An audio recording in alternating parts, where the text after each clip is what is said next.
శ్రీకాంతాచారి తల్లికి కీలక పదవేట. సీఎం రేవంత్ రెడ్డి నిర్ణయం, కానీ క్వశ్చన్ మార్క్ ఉన్నది ఇక్కడ. నిర్ణయం తీసుకునే అవకాశం ఉంది అని అంటున్నారు.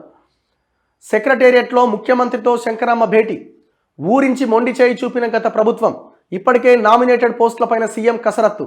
చర్చనీయాంశంగా తాజా పరిణామం. సీఎం రేవంత్తో శంకరమ్మ. యాక్చువల్గా ఆమె నిజంగా అసలు ఎప్పుడో బయటికి రావాల్సింది, ఒక రకంగా చెప్పాలంటే. నమ్మి నమ్మి నమ్మి నమ్మి ఆ కేసీఆర్ని చివరి కేసీఆర్ ఎంత ఘోరంగా అవమానించిందంటే, వార్తలు వేయించి లీకులు ఇప్పించారు. జగదీష్ రెడ్డి ఫోన్ చేసిండు, తెల్లారు అమరవీరుల స్తూపం ఓపెనింగ్ దగ్గరికి ఆమె వస్తున్నది, ఎమ్మెల్సీగా చేసేసిర్రు, గన్మెన్లు ఇంటికి పోయిర్రు. పదవి ఇవ్వకపోయినా పర్లేదు కానీ ఆమెను అన్ని రకాలుగా అవమానించిండు. సో ఇప్పటికీ మరి ఖచ్చితంగా ఏదో ఒక పదవి ఇవ్వాలి.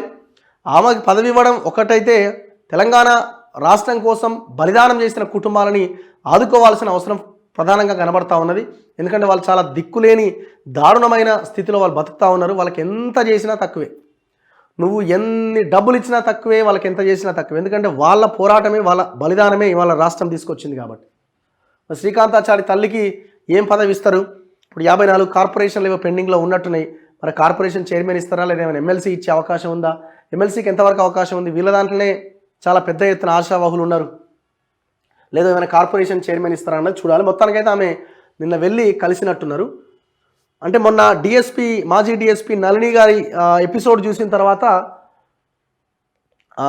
కేసీఆర్ చేత మోసపోయిన ఎవరెవరైతే ఉన్నారో దాంట్లో వాళ్ళందరినీ రేవంత్ రెడ్డి దగ్గరికి తీస్తున్నట్టుగా కనబడతా ఉన్నది. సో ఆ ఈక్వేషన్లో భాగంగా ఆమెకి పదవి వచ్చే అవకాశం ఉండొచ్చు.